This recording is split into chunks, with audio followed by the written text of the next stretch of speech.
കോഴിക്കോട്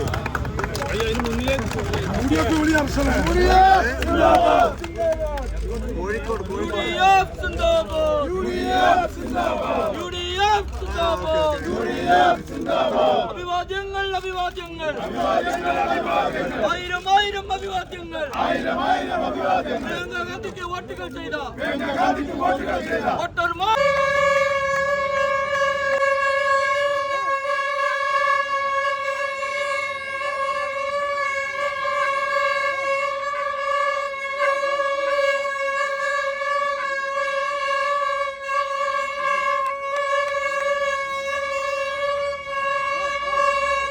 എന്നുള്ളത് ഉറപ്പാണ്.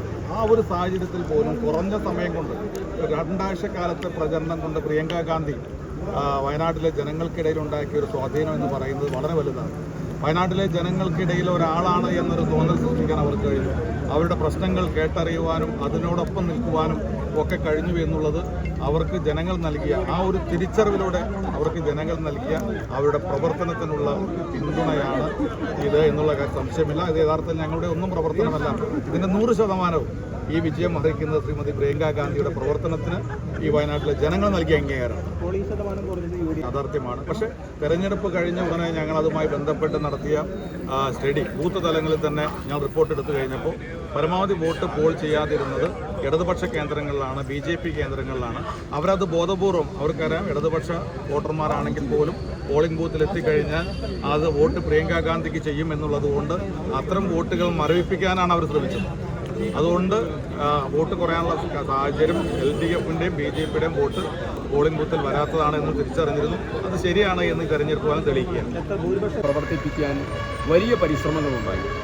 ആ പരിശ്രമങ്ങളെയൊക്കെ തരണം ചെയ്താണ് UDFിൻ്റെ ഈ മാസ്മരികമായിട്ടുള്ള വിജയമുണ്ടായത്. അതിൽ ഏറ്റവും പ്രധാനപ്പെട്ടത് വോട്ടിംഗ് ശതമാനം കുറയ്ക്കാൻ, പ്രവർത്തിക്കാതെ തെരഞ്ഞെടുപ്പിനോട് നീതി പുലർത്താതെ, സ്വന്തം സ്ഥാനാർത്ഥിയോട് പോലും നീതി പുലർത്താതെ തെരഞ്ഞെടുപ്പിനെ നേരിട്ട് ഇടതുപക്ഷവും BJPയും ഒരു തെരഞ്ഞെടുപ്പിന് നേതൃത്വം കൊടുക്കുക.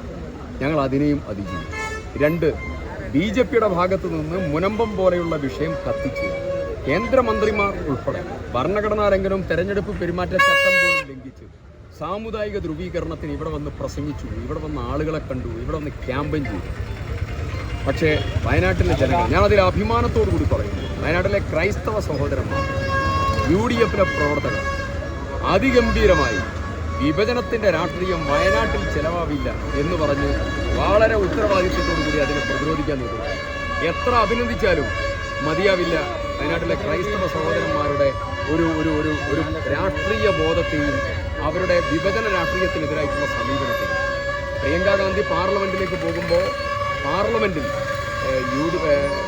ഇന്ത്യ മൂവ്മെൻറ്റിൻ്റെ കരുത്ത് കൂടുതൽ ശോഭയോടുകൂടി തെളിയും. വയനാട്ടിൽ 7 മാസത്തോളം വയനാടിന് പാർലമെൻറ്റ് മെമ്പർ ഉണ്ടായിരുന്നു. രാഹുൽ ഗാന്ധിയെ ഡിസ്ക്വാളിഫൈ ചെയ്തു. ആ ഡിസ്ക്വാളിഫൈ ചെയ്യപ്പെട്ടതായിരിക്കുന്ന രാഹുൽ ഗാന്ധി സൂറത്തിലെ HH വർമ്മയുടെ കോടതി വിധിന്യായമായിരുന്നുവെങ്കിലും അതിൻ്റെ യഥാർത്ഥ പ്രശ്നം അദാനിക്കെതിരെ, നരേന്ദ്രമോദിക്കെതിരെ വിരൽ ചൂണ്ടി സംസാരിച്ചതായിരുന്നു. നിർഭയനായ പോരാളിയാണ് രാഹുൽ ഗാന്ധി. രാഹുൽ പറഞ്ഞത് ഇപ്പോൾ ശരിയാണെന്ന് അമേരിക്കൻ കോടതി വിധിയോടുകൂടി വീണ്ടും പ്രൂവ് ചെയ്യപ്പെട്ട സന്ദർഭമാണ്.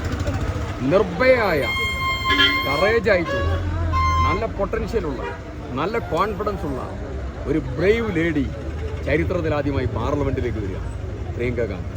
അത് ഈ രാജ്യത്തെ ഇന്ത്യ മൂവ്മെൻറ്റിന്, രാഹുൽ ഗാന്ധിയുടെ കരങ്ങൾക്ക് വലിയ രീതിയിൽ ആത്മവിശ്വാസമുണ്ട്. ഒന്നായി ഒറ്റക്കെട്ടായി UDF ഒരു എണ്ണയിട്ട യന്ത്രം പോലെ പ്രവർത്തിച്ച ഒരു തെരഞ്ഞെടുപ്പാണ്.